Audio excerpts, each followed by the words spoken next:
and see what we can do here. It is now 6:45 on Mountain Time, Mountain Daylight Time here in Colorado.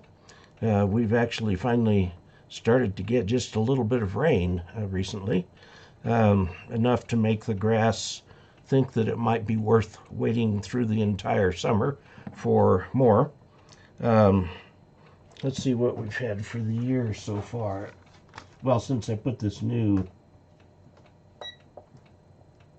Well, this month we've had 1/3 of an inch of rain. For us, that's a lot of rain. I know for some place like, say, northwestern Washington State, that's not a lot of rain. In fact, we may have gotten more than they did. I understand they're in a terrible, terrible drought right now. Trey mentioned that he got his 7,300, so apparently the pipeline is full enough that his came through. Hope that many others who are looking for ham radio goodies are also having good luck with the supply chain. It'll take a few months for everything to catch up, but it will eventually. It's just there's been such a tremendous disruption that it's going to take a while for everything to go on.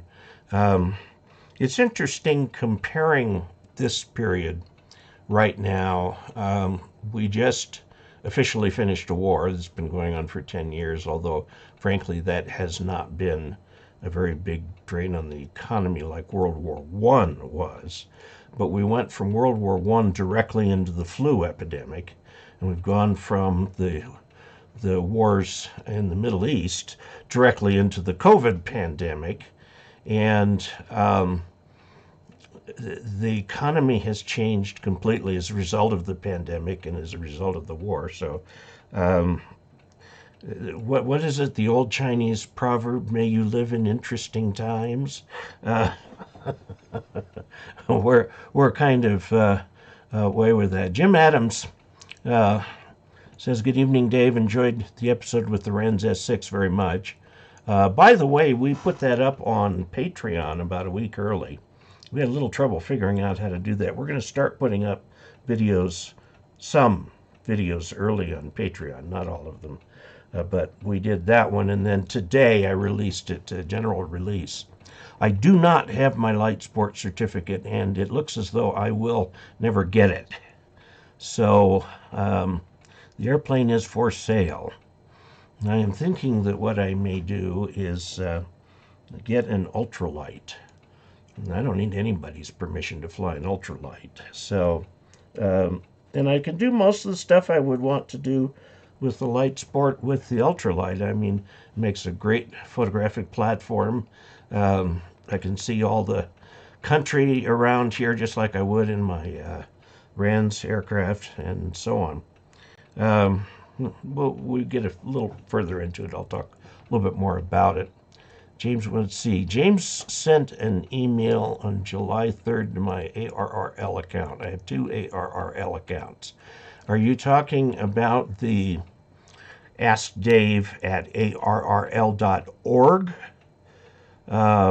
or the KE0OG at ARRL.net, which doesn't seem to work very well?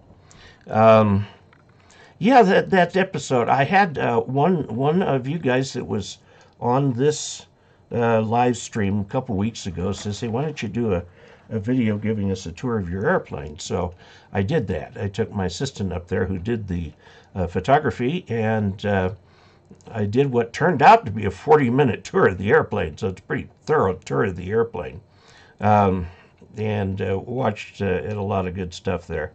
I'm going to set up a website for the aircraft. The aircraft has a bit of a complex history, and I want to lay that out. I want anybody who's looking at this airplane to know it all. And so I'll put it on there. I'm thinking, since I have put a fair amount of money into the airplane, that I might be able to get more for it than I bought it for. But I don't know what that price is going to be. I'm going to have to do some research, make some phone calls and so on, and see how I should price that airplane. It's been a very good airplane, but it's had some electrical weirdnesses. Somebody went in there and completely rewired it without taking the old wire out. So it's just kind of hanging in there, and you can't tell what's there. And you say ask David, ARRL.org. If you asked a question, a technical question, I put it into this folder.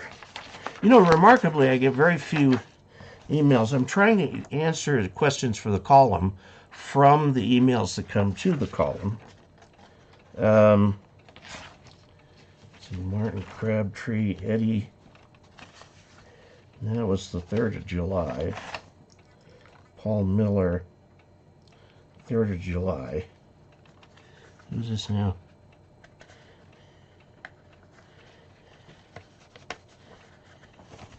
What's the IC710P? I'll have to look at that. This is James. KE0OG. And that goes back now to June 29th. It may be the email that I got.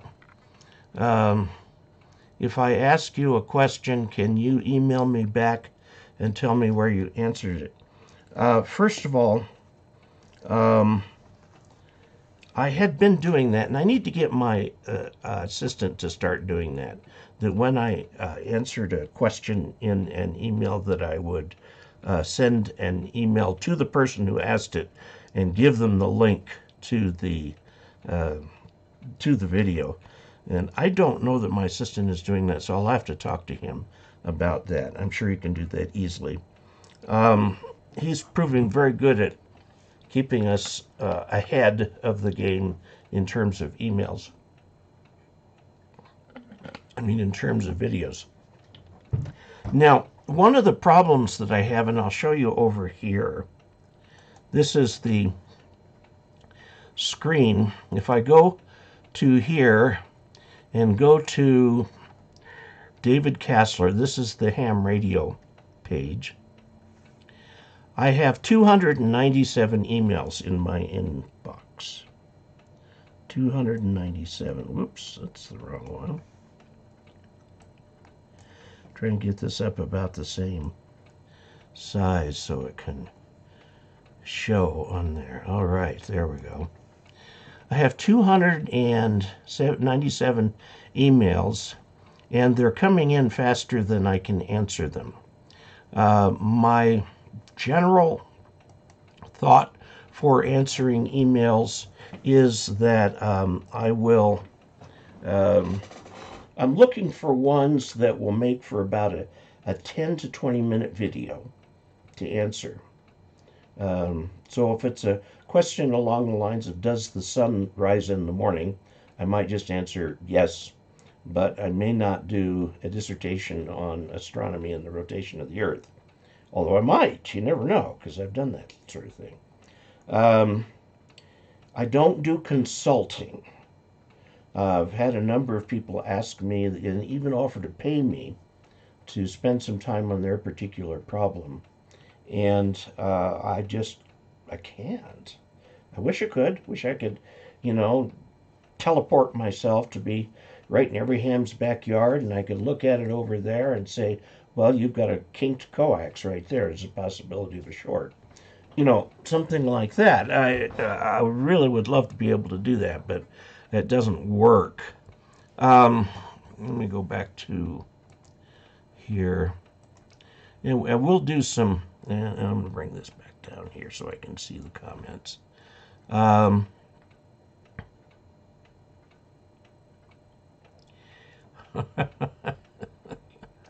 Well, here's what's going on with the airplane, okay? I've got over 100 hours in flight training time. Most people, even when they're having trouble with training, will solo by the time they've had about 50 hours.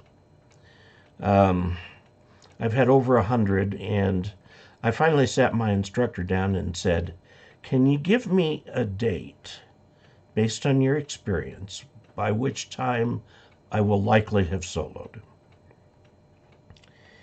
And her answer, after a bunch of hemming and hawing, was no. she's been telling me, oh, you're improving this, you're getting better with this, your landings are better, da da da da da da da. But what she said was, I tend to forget things, like flaps, and I don't always recognize situations where I need to take action, such as perennially on final, I slow down too much. And so she can't let me solo if I'm going to get the flaps all screwed up or I'm going to slow to the point where I stall on landing. And I can kind of understand that, but I said, okay, we're in a situation now where I've spent enough money for 104 hours of flight training, plus all the expenses of the aircraft and everything like that. And there is no prediction here that I'm ever going to solo. So at some point, even though I've persevered way past the point where most people might persevere, at some point you just have to draw a line under it and move on. And so that's what I told her. I said, this is, and she didn't disagree with me. And she's my fourth flight instructor. Sometimes flight instructors, they're people, and they want to tell their students something nice. And so they say, oh, great landing, whatever. But then, they don't want to have that difficult conversation where they say, you're never going to make it. You don't have the right stuff. They're, of course, perfectly happy for me to keep paying them to instruct with flight. So I've drawn a line under it. The airplane is up in the hangar. I made an announcement at the last Experimental Aircraft Association meeting that the airplane will be for sale. I'm going to do a website for it. And I think what I will do is put everything up there, including the NTSB accident report for when they had a flight control failure on the thing, which it was a miracle that the guy flying it made it back to land without diving, or it just shows how skilled he is as a pilot. He lost control of the elevator. There was no elevator control. Now you can make the nose pitch up a little bit with by adding power, and pitch down by removing power. And of course he had his rudder, he had his ailerons, and he managed to make it back to his home airport and land it. And in the process of landing it, he caved the front landing gear in and dinged up the propeller to the point where it needed to be replaced. And I think that, when I did my due diligence on the airplane, I looked up the aircraft designator on the NTSB website to see what might be up there. And the answer was there was a remarkable amount up there. The NTSB investigators do not pull punches. Now, it's interesting. It is illegal to use NTSB reports in civil suits because the NTSB wants to preserve the idea that a pilot is not having to cover his hind end when he talks to the NTSB. They want the truth out of the pilots. The truth, the whole truth, nothing but the truth. They don't want facts withheld or anything like that, because in the larger scheme of things, the getting all the facts increases safety for everyone. If pilots would refuse to talk to the investigators, it's not going to increase safety, it'll decrease safety. In this case, what happened was the guy who made the aircraft, you remember, it was assembled from a kit. And it was not the guy whose name is on it, but he had hired somebody to help him. And they had put on what's called a Casler nut. A Casler nut has a raised well, you've got the nut, the basic nut here, and then are raised from it what look like little turrets on a castle. And you tighten that thing up and then put a cotter pin through there and bend it back so that it cannot come apart. And every bolt on that aircraft is either a nylock, a cotter key type of a thing, or a rivet, none of which can vibrate loose in flight. And as it turned out, this cotter key, or this castle nut, had come off all the way, and it was on the so-called bell crank, which is just a weird shape of a piece of metal, that when you went this way with the stick, it would cause the elevator to go up and down. Well, that came off, and so the stick lost all its leverage, and it couldn't put the elevator up or down. A lesser pilot would have crashed. But this guy was really good. He managed to get it to the ground. He was banged up a bit, but not hurt. There was some damage to the front of the aircraft.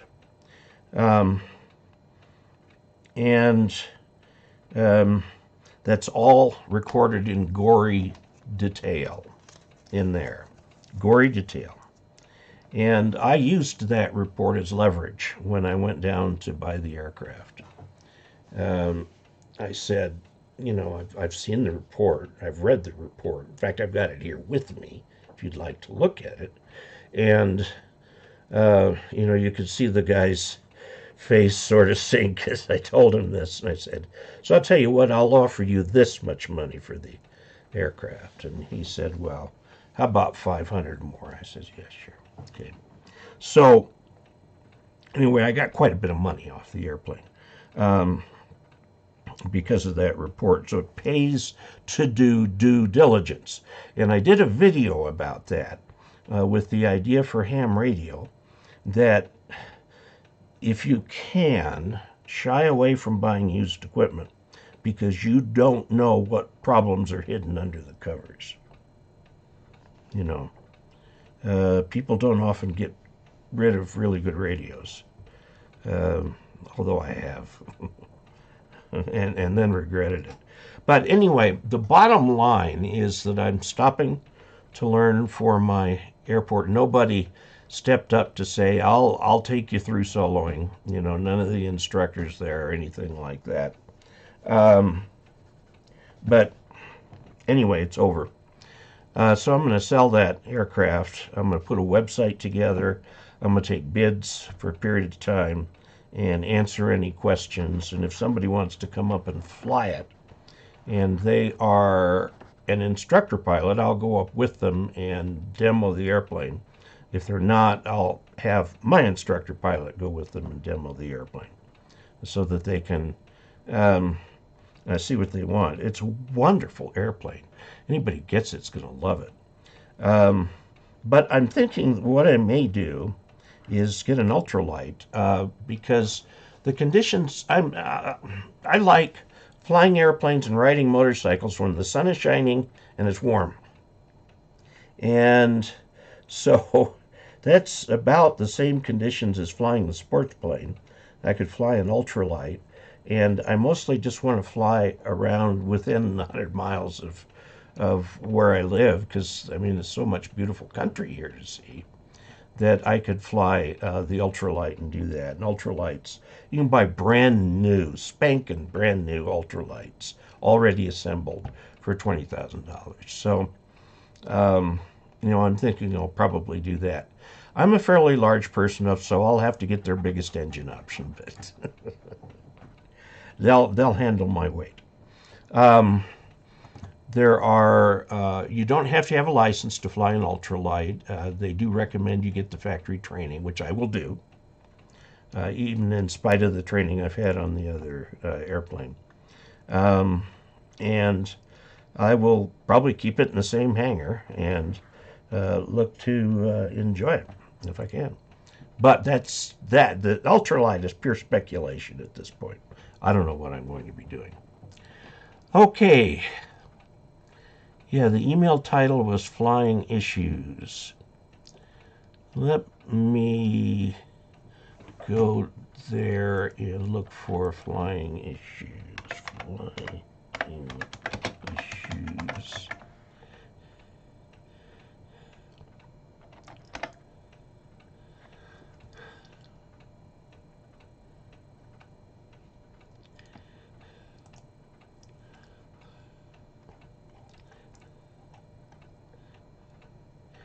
Yes, yes, I read your email. I did read your email. I've done all of these things. I've done all of these things. Um, so, you know, as I said to the EAA people, I said, you know, I've had many successes in life. I've got a successful YouTube channel now. I don't need this success for my own self-esteem. I mean, I'm very disappointed. It's been a bucket list item, but it's just not going to happen. And the other bucket list items that aren't going to happen either. So, okay, let's go back and look at some of these comments here. If we get to past the sad issues of flying, let's see. Okay, people saying hello. And balmy Sacramento. Boy, I bet it's balmy. It can get hot up there. I was born in Modesto. Warm enough for me yet? Let's see what it is in here. It's 70 in the room, 80 outside. We're at 7,000 feet. It doesn't get that warm here usually. Well, New York, the center of the galaxy, yes, I know. That's what they'd like to think. I always thought Los Angeles was. ICOM has issued firmware 1.41 minor bug fixes. Well, thank you, Harry, for the notification. I shall have to do that and look at that. And let's see. Good evening, Augies from Guy Skier. Delaware. About the supply chain. See DX. Let's see, been waiting 5 weeks already for a Yaesu 991A from DX Engineering. Maybe soon. And Jim Adams says, by the way, he's N3 ROC. Jim, I was wondering if you're Jim Adams. I know locally, but not so. I lost an engine once in an ultralight at 9,000 feet, or 900 feet. I guess you found out how good a glider it is right there. Changing your plans? Well, not for private pilot. It was never private pilot. It was a sport pilot that I was going for. DX Engineering has the IC710P. All right, I'm curious now. Let's see, screen. DX Engineering.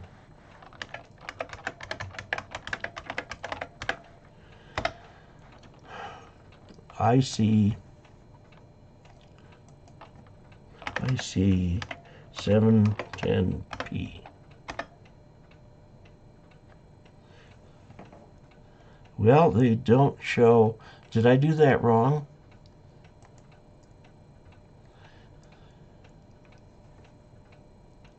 IC710P. Well, that's what I put in, and they changed my search to IC7300. So I don't know what it is. Tell me what it is that I'm looking for here. Okay. Let's see, normal view. Can't type tonight. Ooh.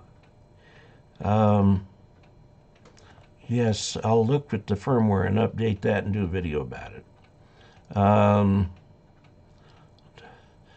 Is all about the aircraft from CFI. Well, she says she really likes my airplanes. Very forgiving. Since Aerostitch merino wool insulated elk skin gauntlets. I know. Okay. Yeah, Aerostitch makes leather items for leather and other wearables for motorcycling. Yes, selling the plane. Just got my Augie hoodie. It's awesome. Cool. Glad you like it. Send me a picture of you in it. Has had our, let's see, we had 700 visitors at your Swap Fest. Great. How do I get the food from my tablet?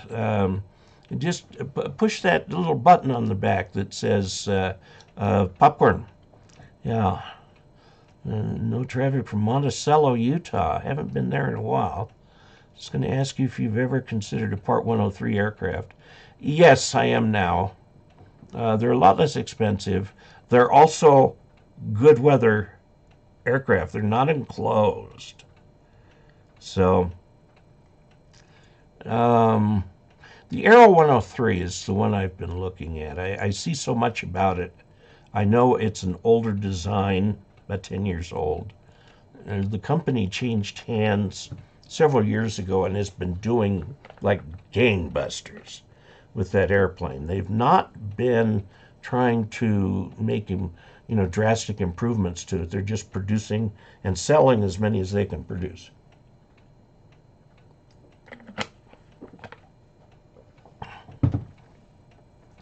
Okay, Jim Adams. Rather seem to get his private before going ultralight. I see I'm not going for private, never have been. I'm going for sport pilot, which is below private.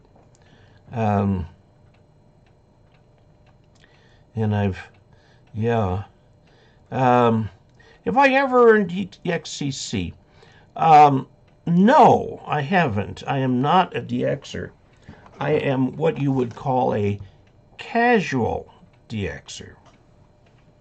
I'll get on the way I usually do it. There's a couple contests every year that are DX contests. One's put on by ARRL, the other's put on by CQ Magazine. And you get on there, and the DX actually wants to talk to Americans because that's the way the contest is set up. So you can just whale away in that contest and pick up all sorts of stations and then go in and check your log to see if you picked up any all-time new ones. And it's very interesting doing that.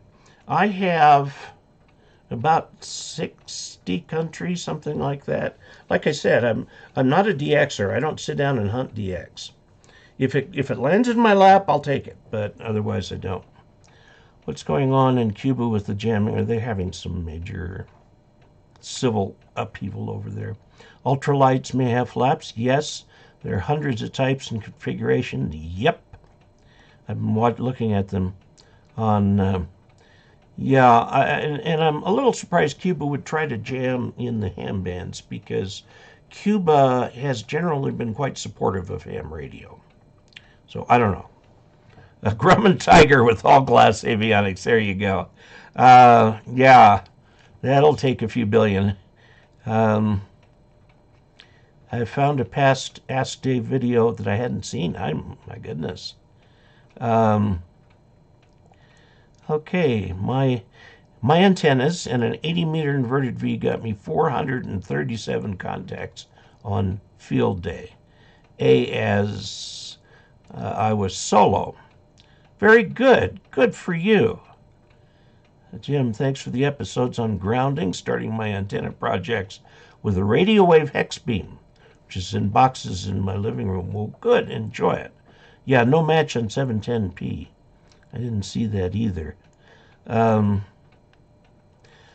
68 Two Rivers, Alaska. Nice plane.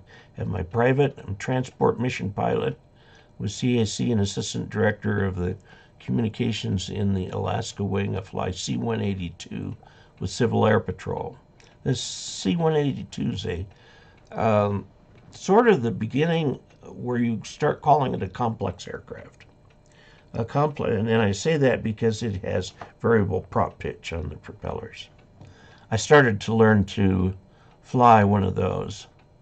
Aerolite 103, yeah, I'd like to take a look at one of those. So, grounding, why does the number 6 stranded copper wire need to be bare? It doesn't need to be, but here's why I'd recommend it. Because you're going to lay it in the ground. It's just like laying a ground rod in the ground. Okay? So it actually adds to the grounding capability of your grounding system because it's in direct contact with the ground. Now, a ground rod, if you put two ground rods within 6 or 10 feet of each other, their effectiveness overlaps. You don't get any extra effectiveness. But what you can do, and a lot of people do this in an area where there is extremely rocky ground, they'll dig a trench as deep as they can, which might only be 1 foot.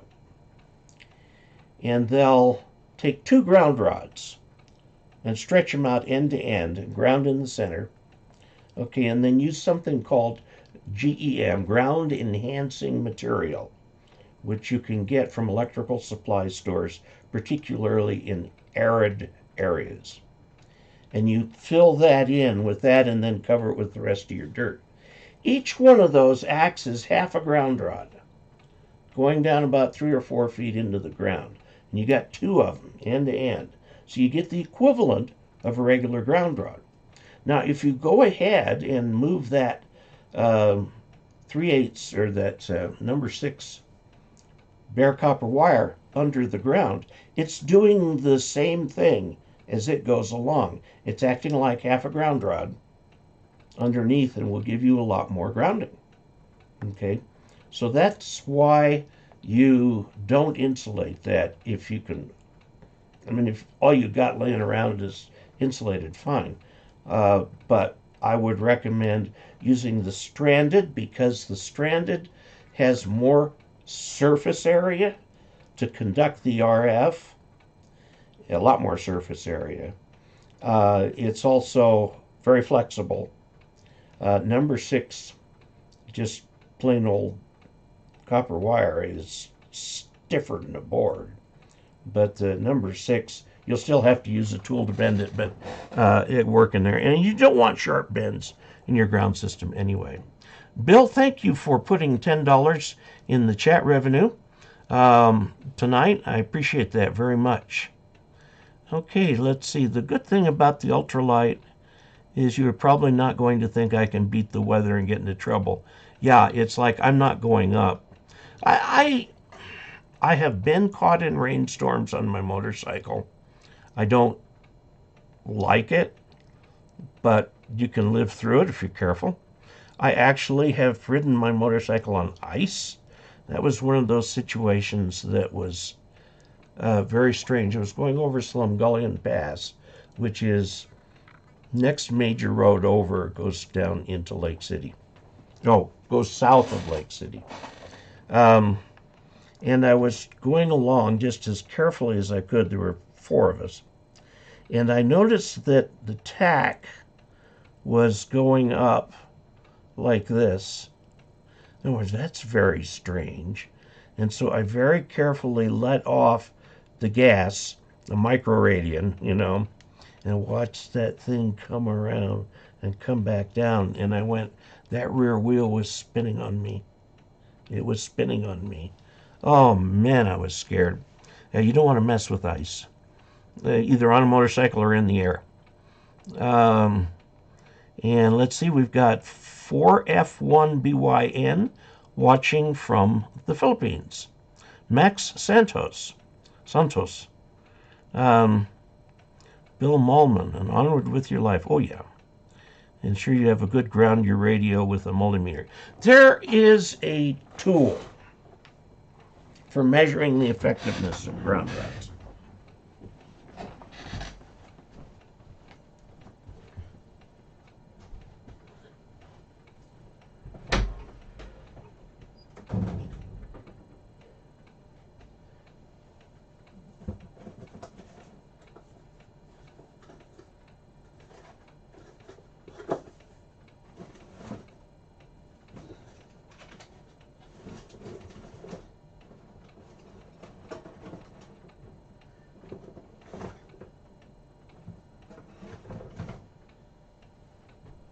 And I'm not finding it.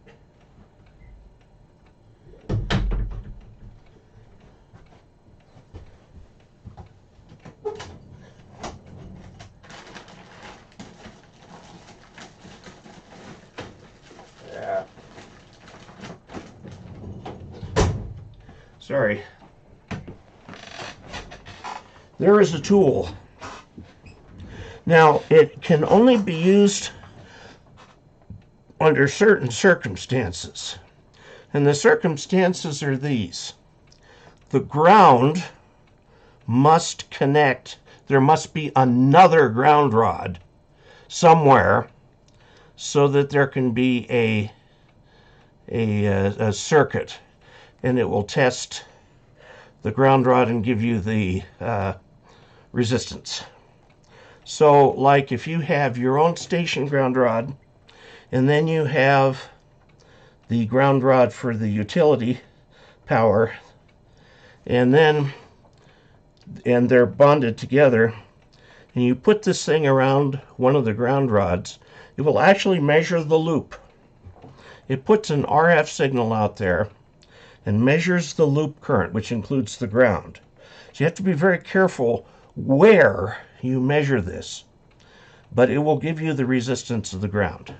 And you want 5 ohms, 10 ohms, maybe nothing more than that, but you can see. Okay, and Dennis Cornell says he has 301 DXCC confirmed, so he's way up there. And another 10 or so to mail in. Okay, gyrocopter. Yeah, I've seen those things.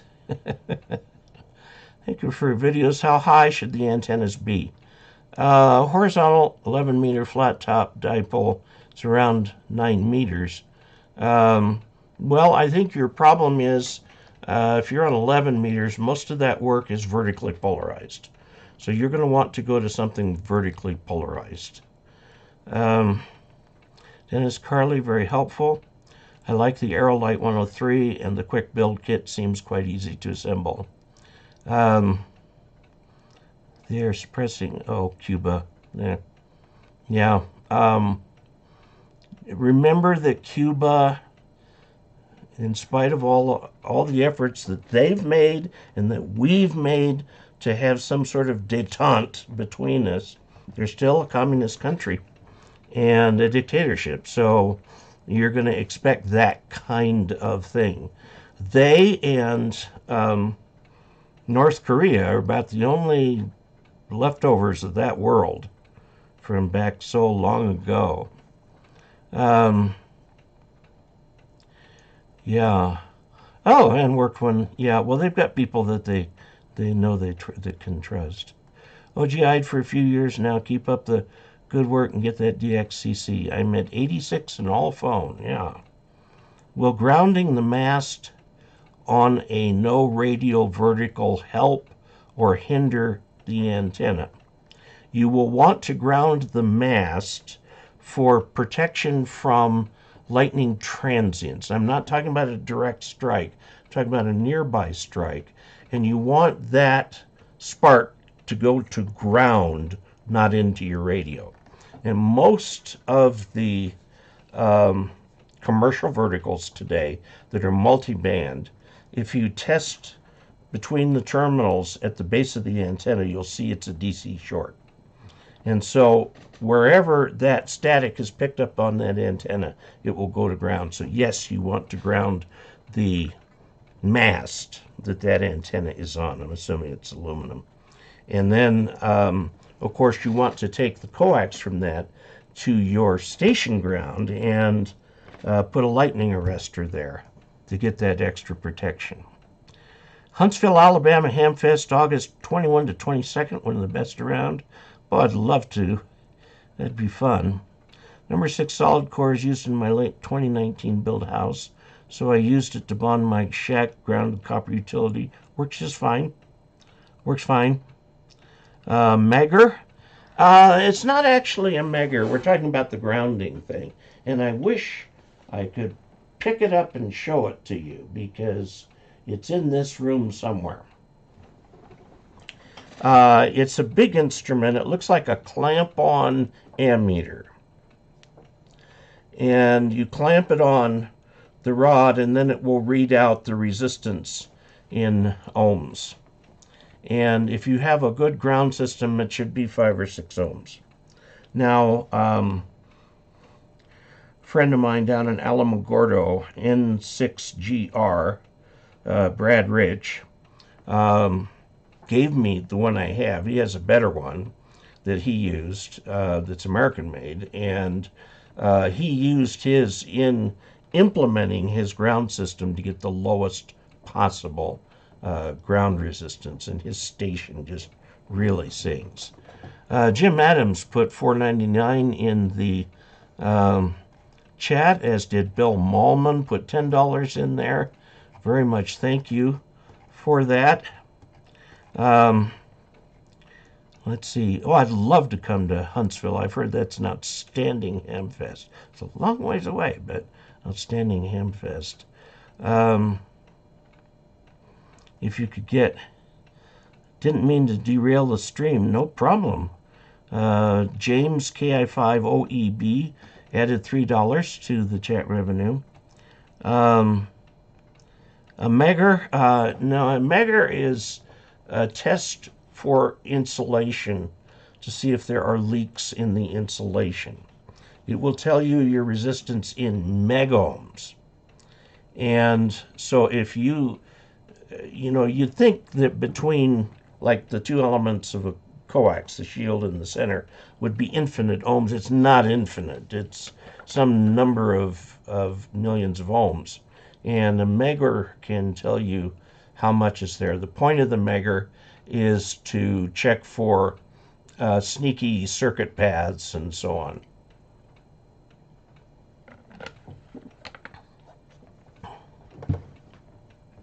Question: Ray, ham radio used by non-licensed person. From reading rules, I think I can authorize my wife to use my call sign for training and for emergency. No. No, you can't. Now, if it's a genuine emergency where life or property are being threatened, and by property I don't mean a water bottle, I mean an apartment building, like down in Florida, okay, or an aircraft about to crash. You can use any radio system you can get your hands on. But it's got to pass a pretty hefty threshold. And the emergency of I can't get to the doctor in time and so on is an inconvenience and not an emergency under those rules. Now, for training, she can't either, with one exception, and that is if you're sitting right there with her and you're operating the controls of the radio. Now, there's been some discussion back and forth about what constitutes operating the controls of the radio. Does pushing the push-to-talk button count? A lot of people say no. But you have to be present with her for her to do that. The easiest thing would be simply to have her become a ham. Actually. Let's see. Can I use call sign for training? And no, you can't. Licensed control operator must be present. Now that's the key. Present. And in control. Okay. So if your friend is, in the next room or something like that, that doesn't count. It's got to be there, present at the controls of the radio. But you can let other people speak over the microphone or use the key for that matter. Okay. Let's see. You can put all elements of an antenna at DC ground just by using RF chokes. Of course, yes. RF chokes were originally designed for tube radios. They would pass milliamps at 1,000 volts or more. You really weren't putting all that much power through the thing, but a fair amount.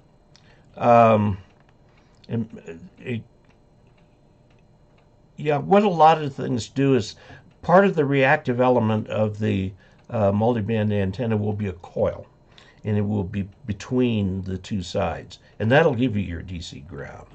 But yeah, a RF choke will do it too. I haven't seen an RF choke in ages. Look it up on Google Images, RF choke. They're funny little things. They've got 3 windings, and they're about that long, and I used to have to put them in my little projects and everything. Planning a ham shack and wondering how to set up multiple radios for multiple antennas where I can listen to VHF and UHF on one and HF on another and not drill a lot of holes through my wall. Ideas, yes, absolutely. DX Engineering, MFJ, both make remote antenna switches to where you can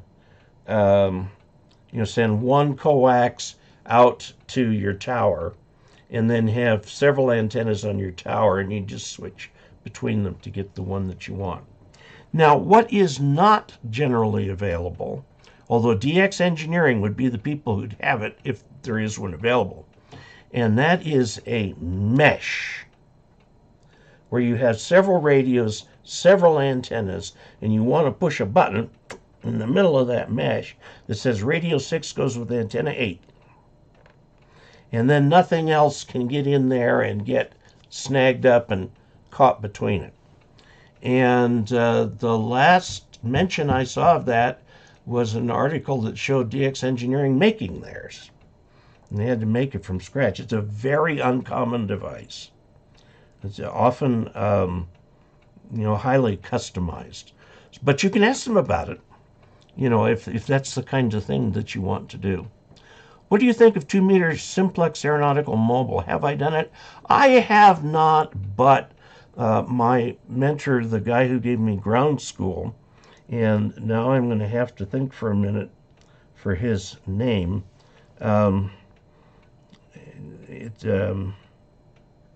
Oh, doggone. I'll think of it. He has done it. He flies Pilatus jets, charter for rich people.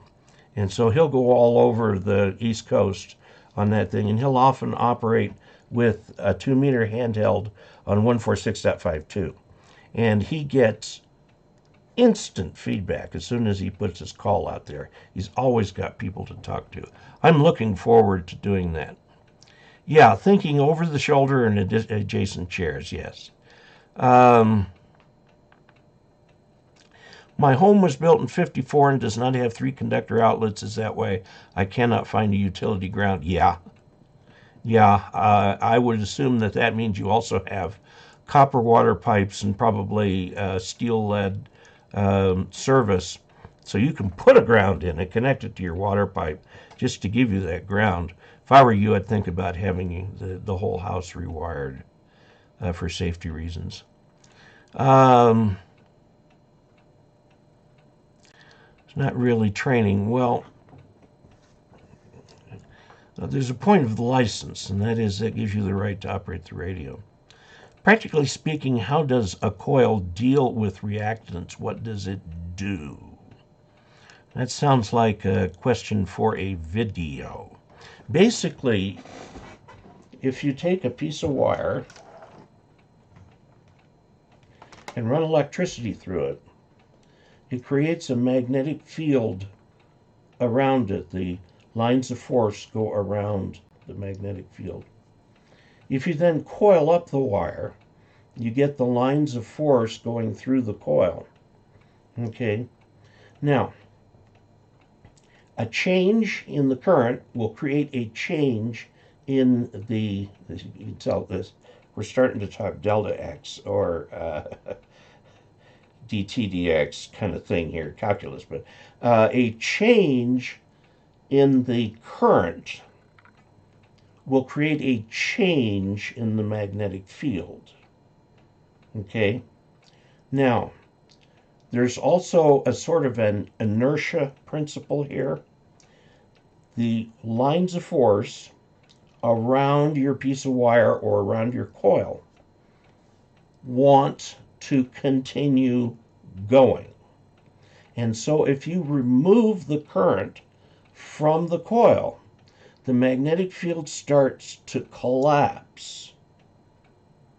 But as it collapses, it's a changing magnetic field, and so it's going to create a current. And if there's no place for that current to go, it'll cause the voltage across the coil to rise until, well, finally you're going to lose all your current in the ohmic resistance of the wire. Okay, capacitors work the same way but opposite, with voltage instead of with current. So this is why when you unplug a fan, which has a motor in it, which is basically a big inductor, you see a little spark?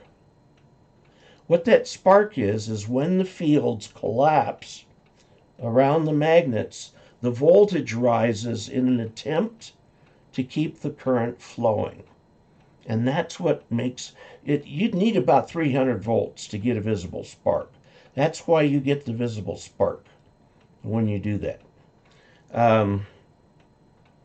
There's lots of things you can do with this, but that's basically how an inductor works. So if you take the current away, the magnetic field collapses, which will actually start a current in the other direction. Now, if you have a capacitor over here to pick up that current, because the capacitor, when you take the voltage away, nothing happens. It stays at the same voltage. But if you give it a circuit, it will try to keep the voltage high by releasing current. So that's opposite. Inductor, capacitor. Hook them together and get them going, and they will continue to exchange current at the natural frequency of that system. Was it 1 over 2 pi square root of LC, something like that, is the frequency. And that is how we create radio frequencies, using that phenomenon. But I think that answers the, let's see, how does a coil deal with reactance? Okay, a coil has an inductance, which is a characteristic of the coil. It's measured in henries, usually millihenries in radio, or microhenries. And, but that value is fixed. But if you put it in a circuit, the amount of reactance, think resistance, the amount of the resistance it gives to the current, is a function of the frequency. So you take the inductance that's unchangeable, change the frequency, and you get a different time constant out of the thing. And that's how those things work. So they pick the right ones. That's what it does. I hope that helps. Maybe I should do a video about that. I made a dipole dual band a 12 gauge dipole dual band. Okay, so you've got something weird going on that makes it into a dual band.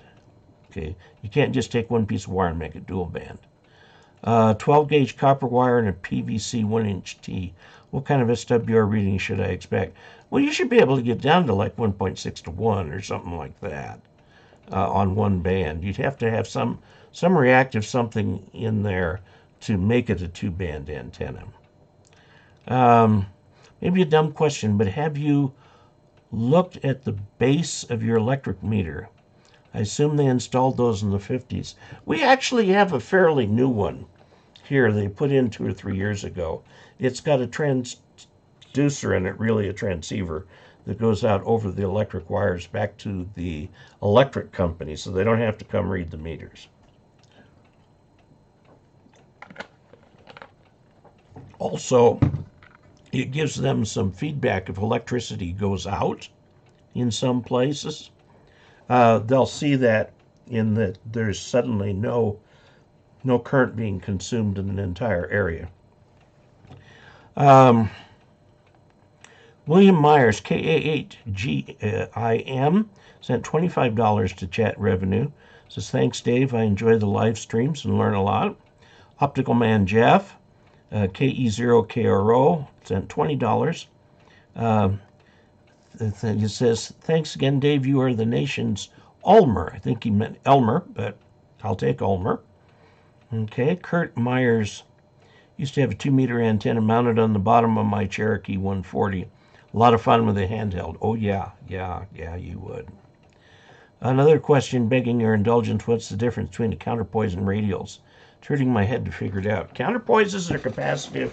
Radials are resistive.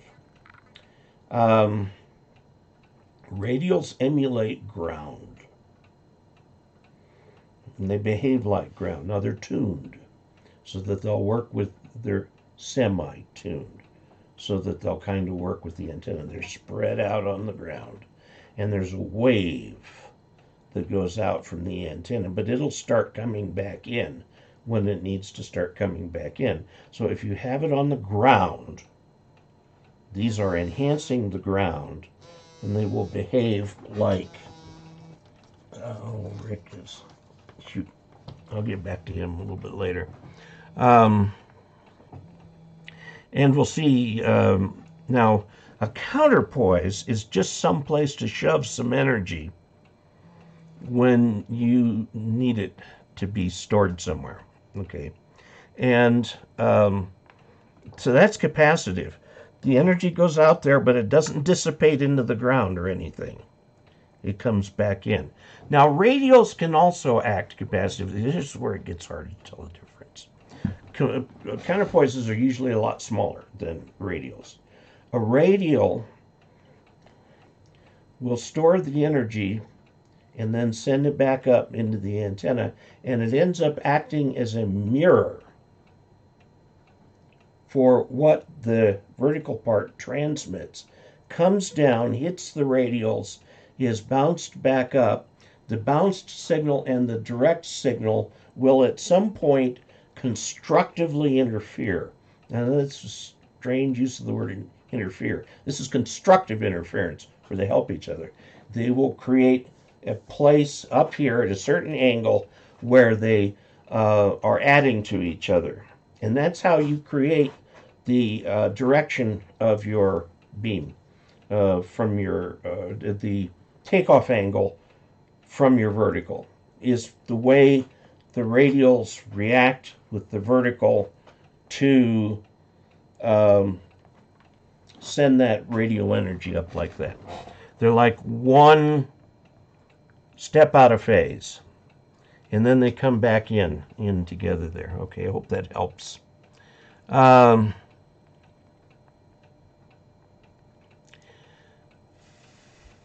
Yeah, counterpoise, think just some temporary place to shove some energy, like a capacitor. And they behave like a capacitor. They are wires sticking out from an antenna, which, they're not a coil, that'd be inductive. They're wires sticking straight out, perpendicular from the coil, and that's a capacitor in antenna engineering. Okay, if you could only have one HF antenna, would you choose a dipole or vertical? Probably a vertical. And RSS has added $4.99 to the chat revenue. Do DX Engineering and MFG sponsor your channel? No, not a penny. DX Engineering has yet to give me anything free. MFJ has given me some things free. What have I got up there from MFJ? Now the big loop antenna, I paid for that one. They sent me the little MFJ 1234. They've sent me, there's a little watt meter over there. A few things. But now that the channel is making reasonably good money, I'm not asking for anything free from anybody. I'm paying for it. I think I was impartial before anyway, but I tend to pay for the things that I get now. Kent K9AEE has added $20 to the chat revenue. Thank you very much. Kyle Freemason said, love your instruction. You're a fantastic teacher, and inherited it from my father, who was a teacher. So that's how I got that. Actually, the way I got it was, in my youth, I was a Mormon missionary, and I was in the Philippines. And there are so many local dialects there, we couldn't possibly speak them all. So we taught in English. And they teach in English, too. Their high schools their schools from grade 5 on up are in English. Um, so if anybody's educated, they speak English to some degree. I had to learn to modify my own word choice and presentation style to what they could understand. Because when I got over to the Philippines, I was Southern Californian. I was speaking Valley geek, and using all kinds of slang words and so on. I had to eliminate the slang from my vocabulary. I had to learn how to take a complex idea and explain it in a way that they could understand it correctly. Not understand it in its simplified form, but understand it correctly. Um, and I could give you a million examples, but I remember one time over there, I asked somebody if I could use their bathroom, and they looked at me like I had just come from outer space. Bathroom? We wash out by the pump. Okay, not bathroom. Restroom. Our bedroom's in here. Why do you want to go in there? I finally found out the correct term in the Philippines, and they have only one term for any given thing. It's comfort room. You have to use the comfort room. And finally, after that, I noticed on the gas station signs it would say they had clean comfort rooms. So it was a very awkward period of time. Also, one time I went to a bus station, and my companion and I were going to go from Manila up to Dagupan, which is a fairly long ride. And I went up to the dispatcher and I asked for the next bus to Dagupan. He looked at me like I was from outer space. Why do you want the next bus to Dagupan? Because I want to go to Dagupan. Oh, okay. He pointed me to a bus that said Dagupan at the top. There was another bus over here that said Dagupan. So we went and got on that bus and watched this other bus fill up and leave. And then our bus filled up and left. Turns out that the word next to a Filipino implies that there was a first. So I should have asked for the first bus to Dagupan. Also, if you say to a Filipino, I'll see you next Saturday, that does not mean this coming Saturday. It means the Saturday after that. So these are little things that will drive the very naive American in Manila absolutely nuts. So let's see. If you make a loaded dipole and you wind the inductors opposite of each other, will the antenna work the same as if both inductors were wound in the same direction? Assuming that the two coils are not are far apart, I mean electrically, like in the middle of each element, it won't matter. But if they're close to each other, it will matter. Okay, because they'll either fight each other or add to each other. Okay, hope to install my hex beam. Purchase the chokes for the coax. How close should they be to the PFAL 259 connector on the hex beam? Right up as close as you can get them. Okay. Could you please explain what a ground loop is and how to avoid it? From SU1LY. A ground loop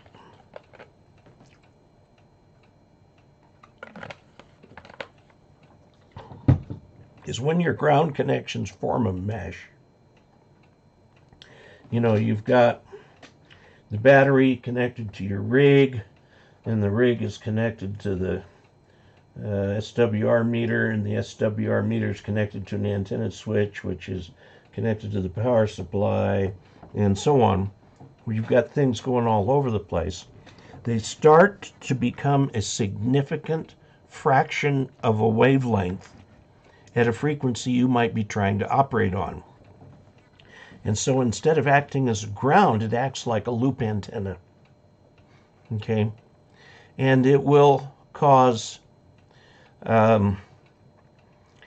problems for you, because the thing will start to resonate like an antenna, and you can even sometimes shock yourself touching your equipment and so on. That's a ground loop. Now, how do you avoid ground loops? Well, you have a single point ground for your station. So and I'm talking about in the station, you connect your HF radio directly to I use a piece of pipe about this long, copper pipe.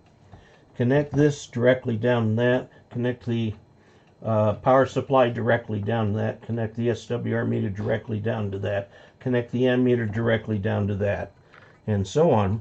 And then I have one wire, which happens to be number 2, stranded because that's what I had. It goes down to the ground outside. Okay, all of my antennas come to the ground rod where they go through a lightning arrestor and then come up into here. The main path, the big path, is a single path from each object to the station ground to the ground. Okay, and because it's the main path, the lowest resistance path, we don't get ground loops here. I don't have ground loop problems. The only problem I have is on 80 meters, my computer speaker can go a bit wonky, but I just turn it off. So, somebody's asking about the first vision in Tagalog. I did not teach in Tagalog because at the time the mission covered the entire Philippines. There are now 27 missions over there, and several of them do speak Tagalog. And then they speak Ilocano, Bicolano, all of the different dialects that they have over there. I learned a few words in Tagalog when I first got there, enough so I could ask the kids if their parents were home. And then they transferred me to a different area, and it didn't do me any good anymore. There are 54 major dialects in the Philippines, and from a linguistics point of view, they're actually technically separate languages with different grammar structures and so on. They're not just dialects, they're languages, separate languages. By the way, when I was there, Marcos declared martial law, and he did it in English, so everybody could understand him.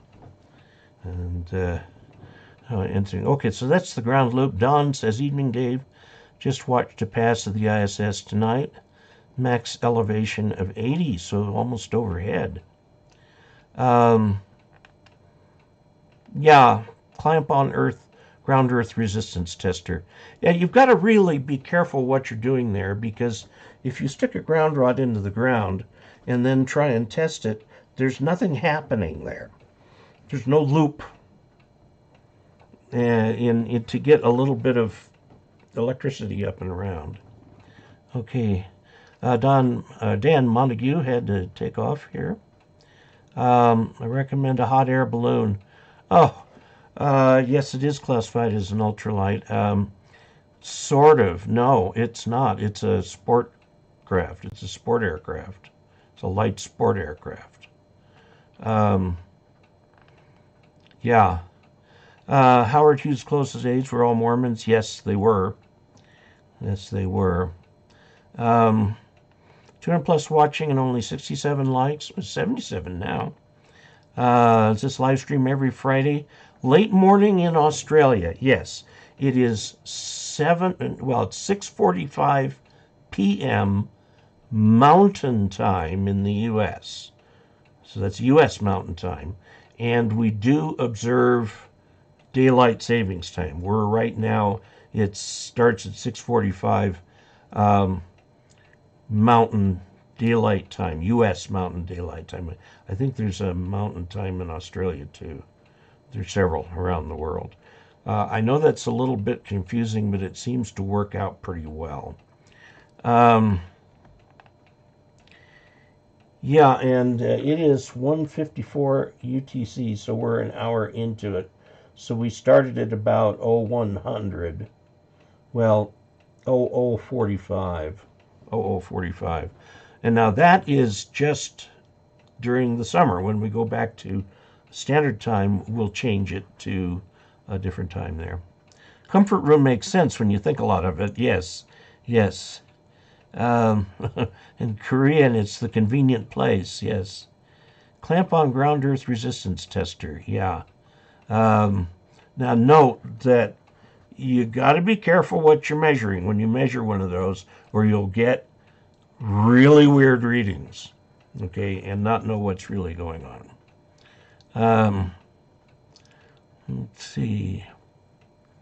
I might buy one of those. You'd get the Chinese ones for around $300. The American ones are over $1,000. Seems like these ground wires acting as antennas can be a big problem. Yes and no. I've got a friend, Lou French, up in Montrose, who has his ham shack on the second floor. And he does all the things that I had suggested that you do. He runs his feeds all the way down to the ground rod, and from the ground rod all the way up to the antenna. And he is fine. He doesn't have problems with anything there. Like these ground wires. Okay, 73, thank you. I heard 110 separate languages depending on which. It was 54 when I was there, was the generally accepted term. Does it matter which ground rod you hook your main station ground strap to? I have 2 rods plus my utility ground all tied together. The closest. Do it to the closest one. Okay, and those 3 should be tied together. Yes. Completely different languages, like with Tennessee and Brooklyn. I got to tell you a story. I was in Boston many years ago, and back then, in order to place a telephone call from the hotel room, you had to go through the hotel operator. And so I called up and wanted to call home in California. And I never did get through. I could not make her understand me because she had that Boston accent, and we could not communicate. I never did get my phone call that night. Trying chirp, but not letting me add a column. Okay, the columns,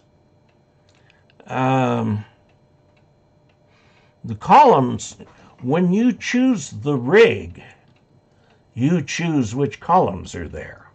That's built into the program. You can't add columns because you can't add them in the radio.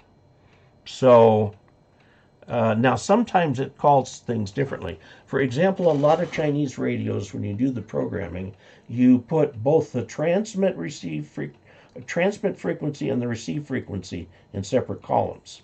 Chirp translates that to receive frequency and offset. Okay, and then it will do the translation when it loads it into the rig. But I don't know what kind of rig you have, but it's possible that receive CTSS, that's not the one you need. You need the TCTCSS in there. Maybe they called it something else. Let's see. When I have to talk to someone in Brooklyn, we speak Ohio. Okay. Young ham and have been an Augie for a while. How would you go about homebrewing an HF vertical? They are really, really easy to do. I'm especially wondering how to hold the element up, how to connect the coax, how many radials. Well, I'll make it easy for you. Get yourself an SO239. Okay. That's got the socket on the screw-on sock, and it's got 4 holes for screwing onto whatever you want. Turn it upside down. Take a 19-inch piece of coat hanger wire, okay, and use sandpaper to get everything off the bottom, and solder that into the little back of the back of the receptacle, okay.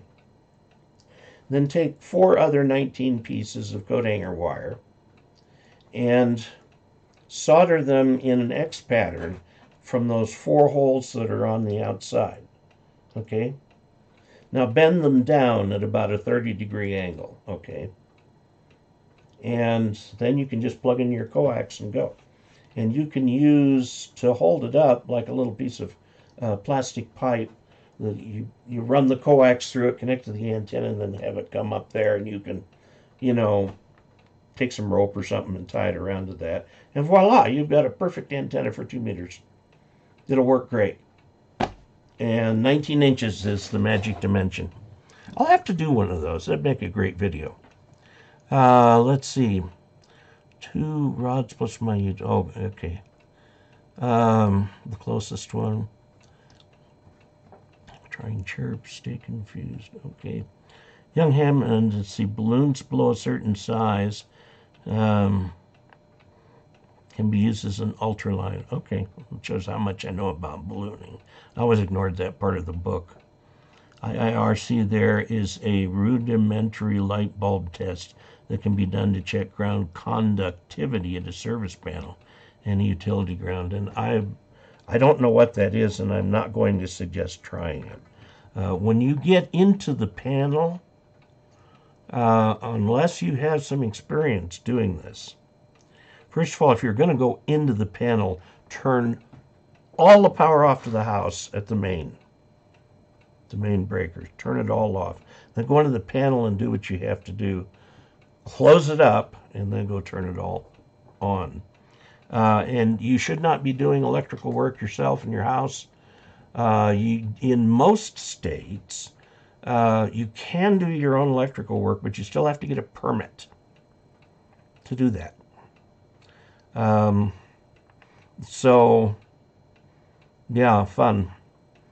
The problem with, if you get inside the electrical panel on the utility side of the cutoff breakers, the electrical power is going through miles of wire, and it picks up a lot of inductance.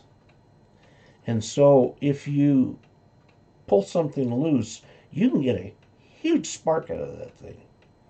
Or that spark can go into you in hundreds of volts. I mean, people die this way. Do not mess with stuff inside the panel unless you are either accompanied by a licensed electrician or you've got your own permit and you know what you're doing. Okay. This last electrical project that I did, we put in an air conditioner into my wife's art studio.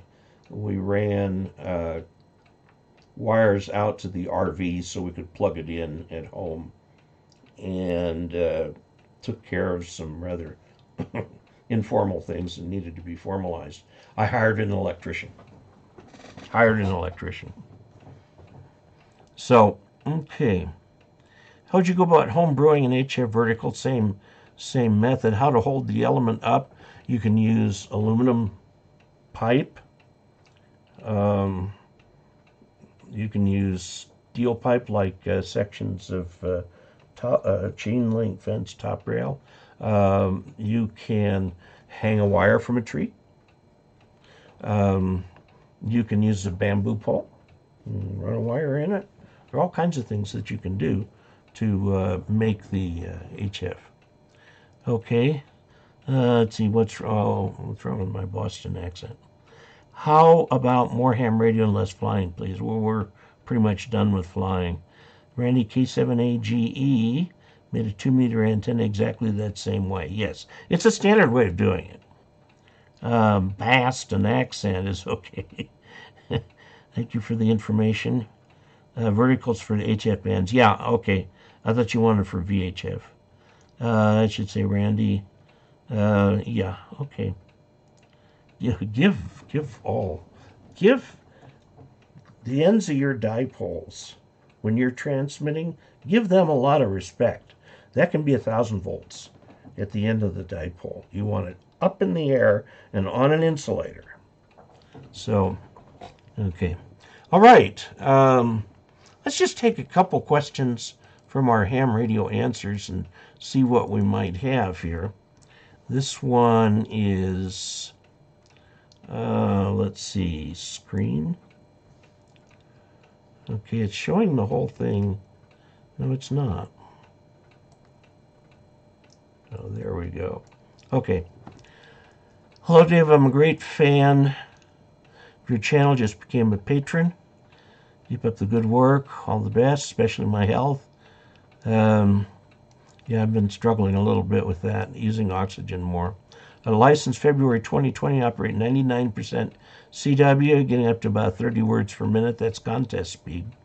I'd like to share a video I made yesterday from a POTA activation here in Poland. I thought you might like it. Okay, I will look at that and maybe, with your permission, include that in a video. Let's see. A friend of mine told me I did the POTA video entirely wrong. Yaesu FTM 400 base question, that's the VHF rig.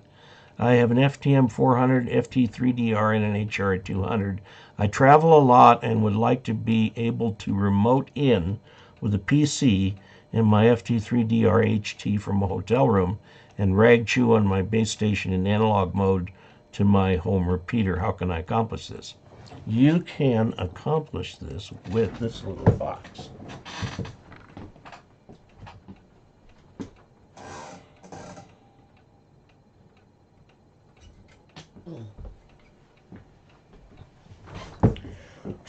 This box right here. This is a RigPi station server. Okay, it's made by MFJ. It's the MFJ1234. Okay, and note all the different holes and stuff it has in it that you can connect to just about anything.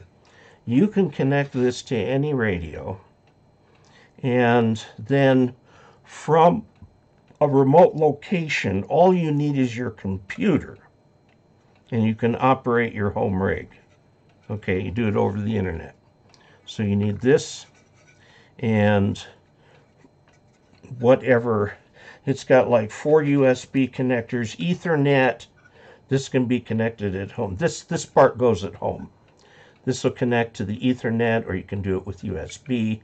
I believe the new one of these also has a wireless in it. You can do all kinds of things with it, but this is what you need. And other people make things that are similar to this so that you can operate your station remotely, usually just using your computer. That's all that you need to use. Hope that answers the question. Watched all your videos about TYT-HT. Want to buy UV8000 because of the crossband repeat capabilities. Get the E model. But I have one question none was able to answer so far. Can I lower the power of this radio, let's say 6 watts high and 1 watt low, from its test service mode, if it's possible? I know that many people buy this radio for its high power, but for me, even 5 watts is overkill. Yes, you can change in the settings on that radio the amount of power out. It's a nice radio. It's been a few years since it came out, 3 or 4. I did a video on that radio. It's a crossband repeater, but it's going to be the UV8000E model to be the crossband repeater.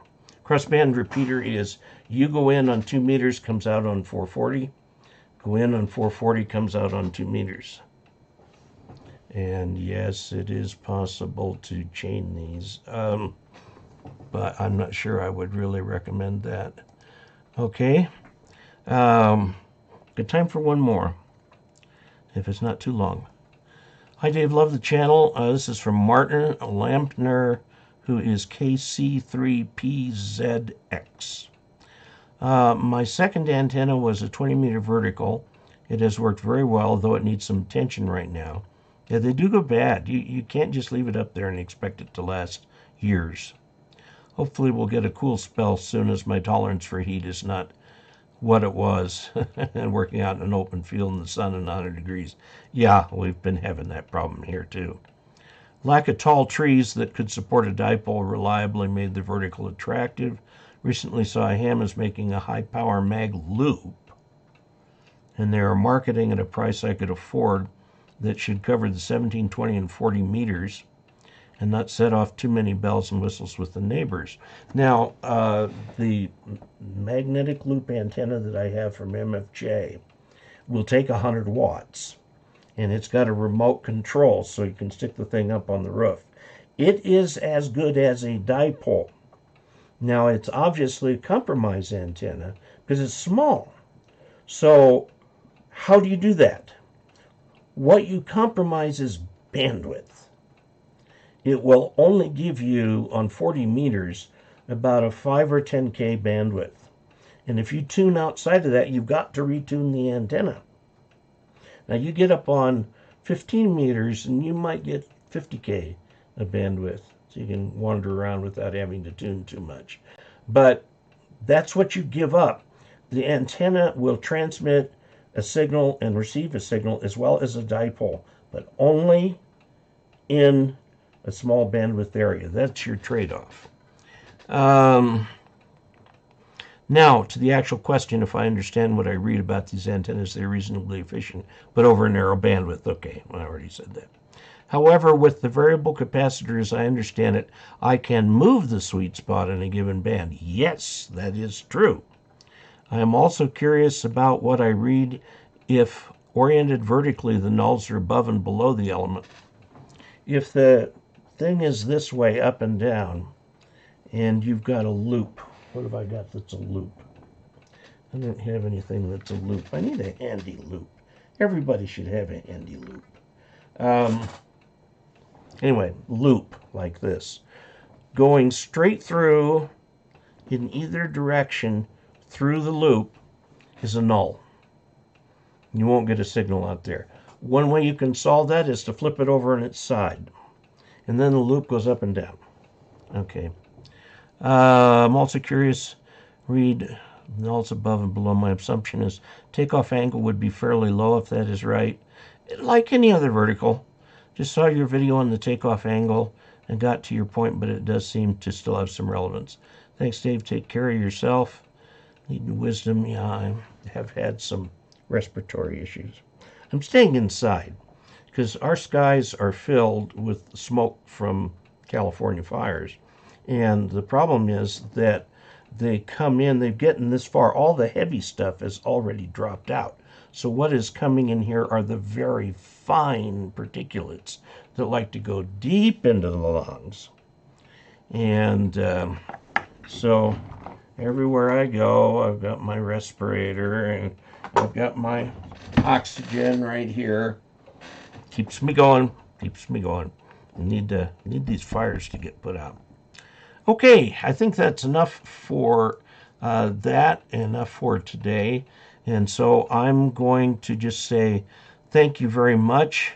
Where are the antennas for submarines? In the water. How do they communicate with ground stations? Well, obviously the submarines, they have an antenna. It's insulated, obviously, against the salt water. They're about 2 miles long. And no, I'm trying to think. I learned this in the Air Force when I was in the Air Force. They will rise. The transmissions are occurring all the time, and they're very short, like 3 letters, and they do it over and over and over and over again. And they do it with underground antennas that stretch for hundreds of miles. And then the submarine will surface and use a loop to hear that frequency, and if the code is right, they'll surface all the way and communicate with satellite and everything, otherwise they'll resubmerge. So it's sort of a one-way thing. Nowadays, if they can just come to the surface and they can get a satellite dish up there, they don't need that old stuff anymore, so they don't do that so much. Very simple and cheap HF vertical can be made using a ladder line to construct a J-pole. Yes, absolutely. Needs no RF ground, a bit large for 20 meters, though. MFJ has one. They call it a single-ended ZEP, I think. It's not a Zepp. Well, it is a Zepp. It's actually designed after the Zeppelin. But it's a J-pole for 20 meters. And the part that's the two lines comes down, and then the horizontal part is a half-wave dipole on the thing. It's very, very interesting. Okay, we are out of time. Thank you so very much. This has been a very enjoyable time with you, and we will do this again next week, which will be the 22nd, and that'll be my last week with you, in which I am not yet 70, as I turned 70 on the 28th. So thank you all very much. Thank you for the chat revenue. Thank you for being faithful subscribers, patrons, everything like that. It takes a community to make a channel that works. And I really, really appreciate being part of it and being part of your life. So until we next meet, 73.